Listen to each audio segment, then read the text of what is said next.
Now, look, this is a tale as old as time question. We hear it from the first years coming in the door right through to the 6th years going out. They simply say, I don't know how to study maths, so they just stay away from it.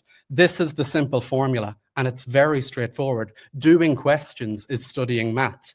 There's nothing else to it. You need to sit and do good questions. Now, what do I mean by good questions? I'm not talking about all the easy questions at the start of a topic or, at the beginning of the exam papers, the part A's or the part 1s. I'm talking about doing medium to tough questions in your revision so that when you come to your exam, you have experienced challenge and you have experienced tougher style questions. So what type of questions where are you going to find these questions? Your main resources are your textbooks, your revision questions at the end of each chapter. Your past tests are so important because they tell you what you know and what you don't. So you need to have a look at those questions that you don't know how to do and get them figured out. And I'll talk about how we figure that out later on. We have our lovely Studyclix quizzes that were made with exam style in mind. And finally, your exam paper questions. So each of us have ample access to questions on either Studyclix or with our own resources in our textbooks.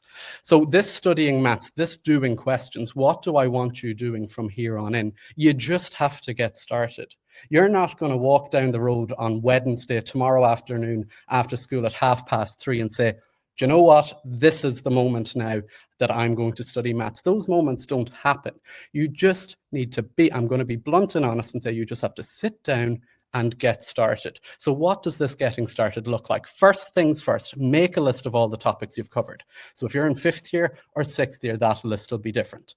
Rank them from worst to best. So which ones have you scored the worst on in your tests? Which ones have you scored on the best? Now it's so obvious that we'd always jump to the tests we've done best on and revise that topic first. That's not the case. Start with the worst. It's not an easy thing to do, but you just have to start there because it'll make the other ones as you progress easier. As the year goes on, you want to have started with the hardest ones so that as things get busier come January, February, and even May next year, you're on to those easier topics as we go. You're looking at trying to cover a topic in 1 to 2 weeks. That's a reasonable period of time for any standalone chapter. So what does this doing maths or sitting doing questions look like? You just need to get 2 small sessions done a week. I'm talking 20 to 30 minutes where you sit down and solely focus on your maths. So let's say, for example, you're working on trigonometry. You want to have your first revision session early in the week, 20 to 30 minutes. Set a timer. It's so encouraging after you set your timer and you look back at the end of your session and you can see the evidence of your revision and you can see what you've achieved in that time. Or that timer might tell you you need a bit more time on this topic because you haven't progressed much through it with that time. So I'm looking at throughout the year, constantly weekly, 2 small revision sessions. Then depending on where you are and trying to push for that grade, or if you're on a busier topic, you need to get 1 big session in as well of 40 to 60 minutes. So if you achieve those, you're on balance talking an hour 40 and to 2 hours of maths a week. That's the revision that will help you succeed.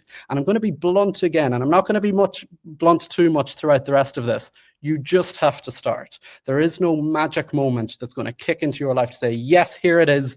This is the moment I'm studying maths. Get started. So after today, get your time, get me a 20 to 30 minute session started on your first topic.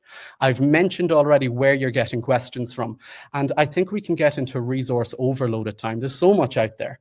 But the basics, your textbook, your past tests, the Studyclix quizzes, the Studyclix boost, and your exam paper questions is more than enough for you to succeed at any level here.